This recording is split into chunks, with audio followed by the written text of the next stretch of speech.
है आपका the begin study GK channel पे एसएससी एमटीएस के लिए दोस्तों लगातार टॉप 20 क्वेश्चंस की सीरीज के माध्यम से आपकी दोस्तों बेहतर तैयारी कराई जा रही है, जिससे आप जीके जीएस में एक बेहतरीन स्कोर कर पाएँ अपने एग्ज़ाम में। और जीके जीएस और इंग्लिश के आधार पे ही आपका सिलेक्शन होना है। और इससे पहले दोस्तों आपको बता दें, बहुत सारी क्लासेज चैनल पे कराई जा चुकी हैं इस सीरीज़ की, और हर क्लास दोस्तों बहुत ज़्यादा आपका समय वहाँ पे वेस्ट नहीं होगा। आप मात्र 2-2.5 घंटे में सारी क्लासेज अटेंड कर सकते हैं। लेकिन दोस्तों वहाँ से यदि आप सारी क्लासेज अटेंड करते हैं तो निश्चित ही वहाँ से एक नया क्वेश्चन आपको ज़रूर एग्जाम में देखने को मिलेगा, क्योंकि सारे क्वेश्चंस दोस्तों एसएससी के जो प्रीवियस ईयर पूछे गए क्वेश्चंस हैं उन्हीं से सेलेक्ट करके आपको कराए गए हैं। तो आइए चलते हैं आज की क्लास की ओर बिना किसी देरी के। आज का पहला प्रश्न है दोस्तों, भारत के किसी शहर का पहला नागरिक कौन होता है? तो आपको बता दें दोस्तों, भारत के किसी भी शहर का पहला नागरिक उसका मेयर होता है। ऑप्शन ए इसका बिल्कुल राइट है। अगला प्रश्न है दोस्तों, सुल्तान अल नयादी जो अंतरिक्ष में चहलकदमी करने वाले पहले अरब यात्री बने हैं, किस देश से संबंधित हैं? इनका संबंध है दोस्तों सुल्तान अल नयादी जी का संयुक्त अरब अमीरात से, यूएई से जाने वाले थे दोस्तों ये पहले अरब यात्री। अगला क्वेश्चन देखते हैं, जिंक सल्फेट को मिलाना चाहिए किसके साथ में दोस्तों? डीएपी के साथ में जिंक सल्फेट को मिलाया जाता है। ऑप्शन सी इसका बिल्कुल करेक्ट है। अगला क्वेश्चन देखते हैं दोस्तों, स्वामी विवेकानंद एयरपोर्ट भारत के किस शहर में स्थित है? छत्तीसगढ़ की राजधानी दोस्तों रायपुर है, और रायपुर में ही स्थित है दोस्तों स्वामी विवेकानंद एयरपोर्ट। छत्तीसगढ़ से दोस्तों आप याद रखिएगा, जो हरेली त्यौहार है दोस्तों वो कहाँ मनाया जाता है? छत्तीसगढ़ में। और पिंडवानी नृत्य बहुत प्रसिद्ध है दोस्तों, कहाँ का है? ये भी छत्तीसगढ़ का ही है। और इसके अलावा दोस्तों गुरु घासीदास टाइगर रिजर्व, गुरु घासीदास टाइगर रिजर्व ये भी दोस्तों कहाँ स्थित है?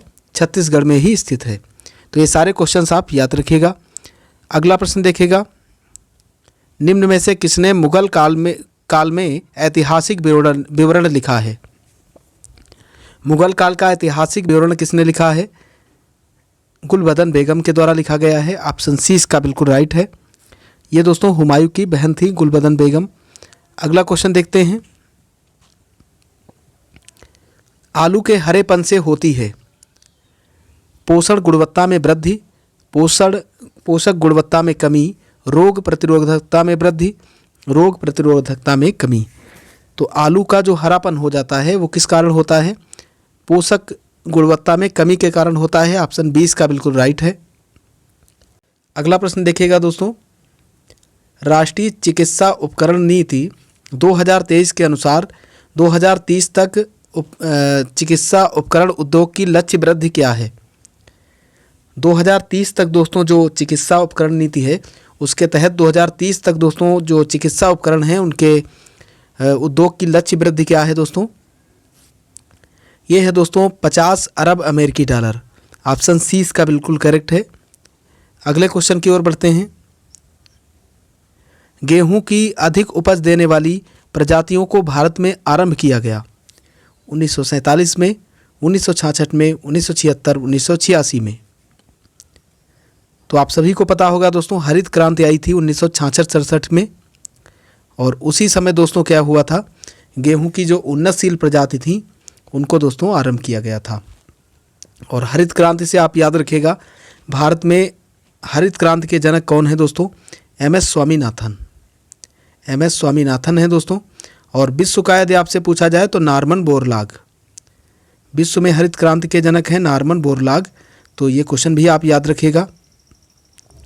अगले क्वेश्चन की ओर बढ़ते हैं, भारत में लिंगानुपात की गणना कैसे होती है? तो आप सभी को पता होगा दोस्तों, जो भारत में लिंगानुपात की गणना होती है वो 1000 पर पुरुषों पर महिलाओं की संख्या के आधार पर होती है। तो इस आधार पर दोस्तों क्वेश्चन का ऑप्शन ए बिल्कुल राइट हो जाएगा, बाकी सारे ऑप्शन रॉन्ग हैं। अगला क्वेश्चन देखते हैं, किस देश ने क्लेबिसिएला न्यूमोनिया बैक्टीरिया के मामलों में वृद्धि दर्ज की है? क्लेबिसिएला न्यूमोनिया बैक्टीरिया के मामले में वृद्धि दोस्तों किसने दर्ज की है? तो ये वृद्धि दर्ज की है दोस्तों यूएसए ने। ऑप्शन सी इसका बिल्कुल राइट है। अगला क्वेश्चन देखते हैं, अगला प्रश्न है दोस्तों, गाजर का लाल रंग होने का जिम्मेदार पिगमेंट कौन सा है? तो गाजर का लाल रंग दोस्तों किसके कारण होता है? तो ये इंपॉर्टेंट क्वेश्चन है, आप याद रखिएगा, कैरोटीन के कारण होता है दोस्तों। ऑप्शन ए इसका बिल्कुल राइट हो जाएगा। अगला क्वेश्चन देखते हैं।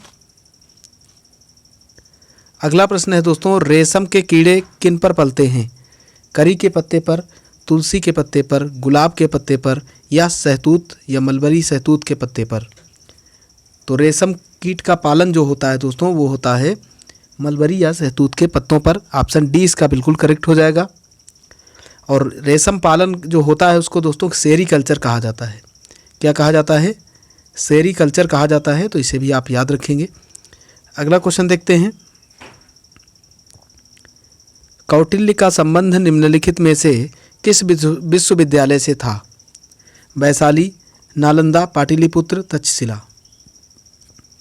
तो कौटिल्य जो चंद्रगुप्त मौर्य के प्रधानमंत्री थे दोस्तों, कौटिल्य या इन्हीं को कहते हैं दोस्तों चाणक्य, इनका संबंध था तक्षशिला विश्वविद्यालय से।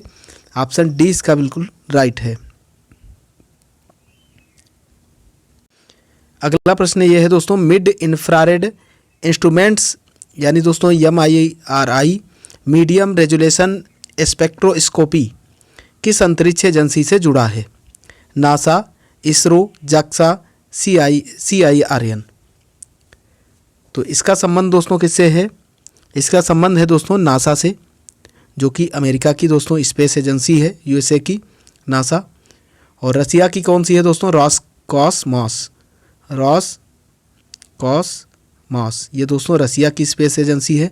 और भारत की आप सभी को पता होगा दोस्तों अंतरिक्ष एजेंसी कौन है? इसरो। इसरो की स्थापना याद रखिएगा साथ में दोस्तों, 15 अगस्त 1969 में इसरो की स्थापना हुई थी। अगला क्वेश्चन देखते हैं। सूक्ष्म और लघु उद्यमों में को कितनी अतिरिक्त राशि की गारंटी देने के लिए संशोधित CGTMSE योजना शुरू की गई है? 1 लाख करोड़, 2 लाख करोड़, 3 लाख करोड़ या 5 लाख करोड़? तो ये दोस्तों शुरू की गई है 2 लाख करोड़ के लिए दोस्तों। ऑप्शन बी इसका बिल्कुल राइट है। अगला क्वेश्चन देखते हैं। हाल ही में किस देश ने ड्वार्फ बुल फाइटिंग पर प्रतिबंध लगाया है? स्पेन ने, USA ने, चीन ने, दक्षिण कोरिया ने? ड्वार्फ बुल फाइटिंग जो सांडों की जो लड़ाई होती थी दोस्तों, उस पर किसने प्रतिबंध लगाया है? उस पर प्रतिबंध लगाया है दोस्तों स्पेन ने। ऑप्शन ए इसका बिल्कुल राइट हो जाएगा। अगला क्वेश्चन देखते हैं। अगला क्वेश्चन है दोस्तों, भौतिकी और प्राणी विज्ञान के बीच कितने व्याख्यान होते हैं? 2, 4, 3, 1? तो भौतिकी और प्राणी विज्ञान के बीच दोस्तों कितने व्याख्यान होते हैं? ये होते हैं दोस्तों 4। ऑप्शन बी इसका बिल्कुल राइट है। अगला क्वेश्चन देखिएगा। अगला प्रश्न है दोस्तों, मौलाना आज़ाद राष्ट्रीय फेलोशिप स्कीम किसके लिए है? मुस्लिमों के लिए, मुस्लिम में BPL परिवार वाले जो हैं, या अल्पसंख्यकों के लिए, अल्पसंख्यक 5 अल्पसंख्यक में BPL परिवार, या 5 चयनित अल्पसंख्यकों को? तो मौलाना आज़ाद राष्ट्रीय फेलोशिप स्कीम किसके लिए है दोस्तों? ये है दोस्तों चयनित, जो 5 चयनित अल्पसंख्यकों के लिए है। ऑप्शन डी इसका बिल्कुल राइट हो जाएगा, चयनित किए गए जो अल्पसंख्यक होते हैं। अगला क्वेश्चन देखते हैं। अगला प्रश्न है दोस्तों, प्रिंसेस ऑफ आस्टूरियस अवार्ड किस देश में दिए जाने वाला प्रसिद्ध पुरस्कार है?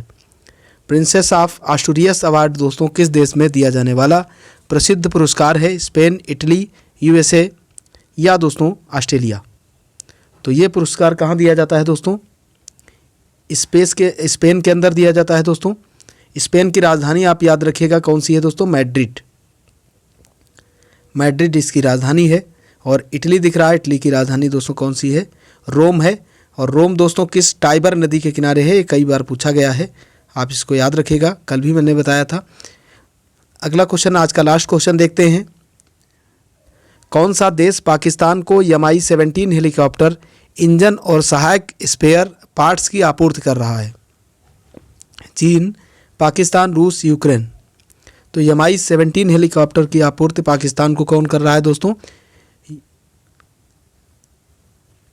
तो अभी हाल ही में दोस्तों जो यूक्रेन है, यूक्रेन और पाकिस्तान के मध्य में एक डील हुई है 15 लाख डॉलर की दोस्तों, 15 लाख डॉलर की हुई है दोस्तों, 15 लाख डॉलर की, जिसमें दोस्तों ये शर्त रखी गई है यूक्रेन जो है वो Mi-17 हेलीकॉप्टर के इंजन जो हैं वो दोस्तों डिलीवर करेगा, किसको?